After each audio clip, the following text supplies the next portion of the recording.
to the first speaker of the TEDx at IIT Bombay, presented by JSW. So let me tell you a little bit about the first speaker, and we have to welcome him with a big, massive round of applause when I call out his name. Are you promising me that? Okay. Our first speaker of the evening is Mr. Deepak Kashyap. Deepak was India's first openly gay television co-host. Wow! Deepak Kashyap, he/him, is a counseling therapist and life skills trainer with extensive experience in corporate wellness and diversity and inclusion initiatives. Need of the hour. He has been working in the field for over 10 years, providing emotional and mental health support both in person and online. He is a published columnist in national newspapers and magazines and writes about issues related to sex, mental health, relationships, and emotional disturbances. He has appeared on various national and international news channels, talk shows, and debates on radios and newspapers, discussing emotional health and sexuality issues. Please welcome with a big round of applause the very relevant Mr. Deepak Kashyap.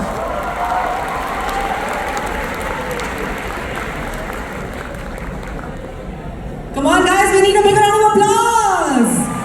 Thank you.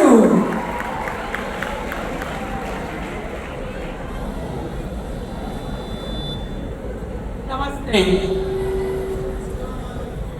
Walaikum Assalam.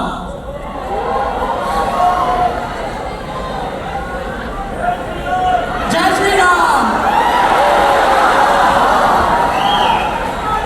There are more kinds of people than there are categories to count them. There are more kinds of relationships than there are names for them. And there's millions more kinds of love that can be captured and accessed through language. I'm here today to talk to you about a beautiful Sanskrit verse from a poem of Vedas. It says, Prakriti ev Vikriti. What you think is unnatural is also part of nature. Nothing in nature is unnatural. But this is an idea that I had to fight with most of my life because I'm gay. I had to fight this idea. I had to prove to people that I am as normal and as natural as you are. Part of the struggle actually pushed me to become a psychologist. Whenever I tell people I'm a psychologist, the first thing is like, "Aap mera dimag padh sakte ho?" No, I'm not that kind of psychologist. I cannot read your mind. I'm a counseling psychologist. The reason I wanted to become a psychologist is I wanted to understand, can I change? Can I change as a gay man? Can I become straight? Or can I become normal? Obviously, the scientific community is in complete consensus of the idea that you cannot change. You are who you are. You won't believe, even in 2023, I go to many universities, and the first few things that I get to hear from some older professors and old guards of culture is, "Isko promote mat karo. Don't promote homosexuality." Let me tell you, no one can promote homosexuality. I do not have any application forms for you to become gay. I did not bring any application forms. You are who you are by birth, not by choice. And even if that was a choice, which it is not, it's not the biggest problems that we face today. I sit in my office day in and day out, listening to young people tell me, my mother will die, my father will kill me if they find out who I am. Have you ever noticed that we are the most scared by and of the people we claim to love. We are terrified that the same people will not understand us, understand our choices. They will force us to study things that we do not want. They will force us to marry the person we do not want to be with. Here is something that I want to talk a bit more about: parental responsibility. A lot of the times what happens is we talk about kids' responsibility towards their parents. But if just for 1 minute, I keep our Indian emotions aside for a second and think about it. Did you ask to be born? आपने पूछा था किसी को कि मुझे पैदा करो? You did not. You are here not because of your choice, but because your parents wanted to be parents. So the idea is that you are less responsible towards your parents and your parents are more responsible towards you. They have to accept you. You are the way you are. Which doesn't mean that, oh, what about parent love towards, of course, love towards your parents is an amazing and beautiful responsibility that you can choose. But that doesn't mean you owe your life to your parents. Or to the people who tell you that without you changing, the whole culture will collapse. I'll give you a little example. I did my master's from University of Bristol, which ended up happening to be the first university in the UK to allow women to study. That university, the first time when they graduated, when they saw women graduate, men took off their hats and threw them at women, saying, how do you feel like owning a place that a man could have had? And till today, to remind students of the same thing, University of Bristol students are not allowed to wear a hat during the ceremony. So the idea is that we are all afraid of change.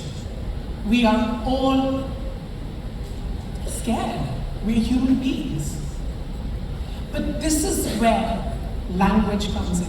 Your fear are largely around your language. Sometimes your circumstances as well, I completely understand that. But largely around how do you talk to yourself? Do you talk to yourself in a way that scares you more?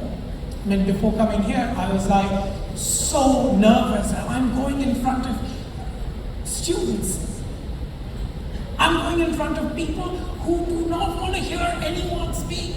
These are the things I'm telling myself. And of course, I'm going to get more and more scared. In fact, I actually turned around and told my anxiety. I started talking to my anxiety. I said, where have you been? Why? You're so late. My heart should be fluttering by now. I should be scared. And I started becoming friends with my anxiety. And this is what I help a lot of my clients do in therapy sessions. A lot of my clients in therapy sessions would sit and tell me, and this is an actual story, and this was I think captured on a series in India as well, where my client sat next to his dying mother, and he's gay as well. He sat next to his dying mother, and his dying mother's wish was, please get married. The level of pressure that that person would feel. There's no easy answer to this. If he has to get married, he'll have to lie to someone about being gay. So, when I came out, I was just one of those lucky people who come from a progressive Punjabi family, where I told my parents there was a bit of drama for 2 years, they didn't understand, but they never once looked at me and said, you are not my son anymore. You brought disgrace to our family. You have to leave. Or worse, honor killing. None of that happened to me. But I don't need to tell you that I'm the lucky one. I am the one who survived to come and tell you this story. A lot of people are not that lucky.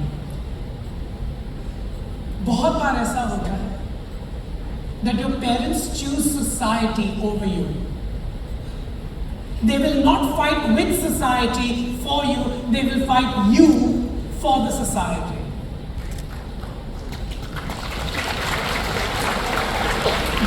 But in my case, I was very, very lucky that I found parents who fought for me.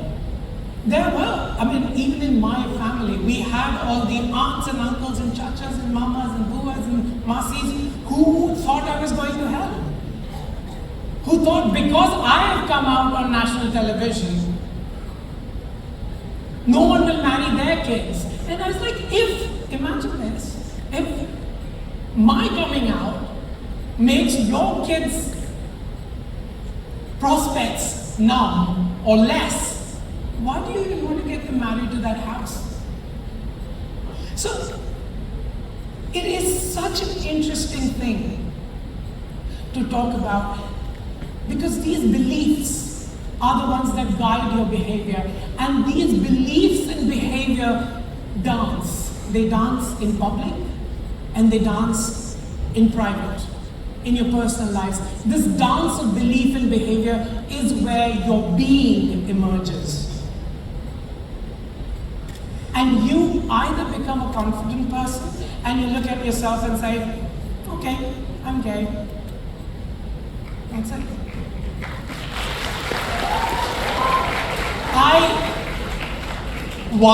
And this is the question, this is the most interesting part, that you have to ask yourself, what validates your life? What validates your life? And India has a very clear answer to that. What I started my talk with, Namaste. I bow down to the divine in you, and you bow down to the divine in me. And I don't care who you are. Your validation comes from your existence alone. You don't have to achieve to be a valid human being. Your life will be convenient. It's easier to cry at the back of a BMW than cry on a bicycle. I understand that. But you don't become a better human being if you have a BMW. Do not be fooled by that propaganda. You're still a valid human being. So what validates your existence? Your existence itself.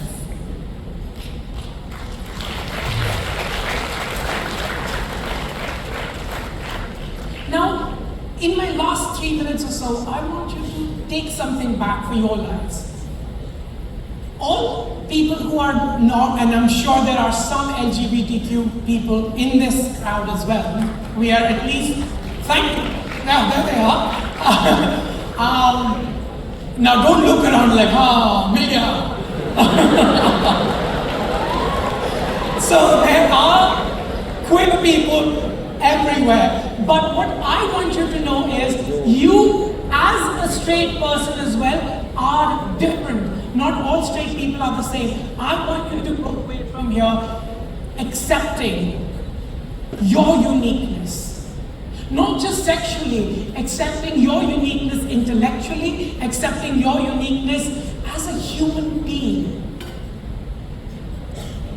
Like I said, there are more kinds of loves than there are names for them. And my name is Deepak Kashyap. Thank you very much.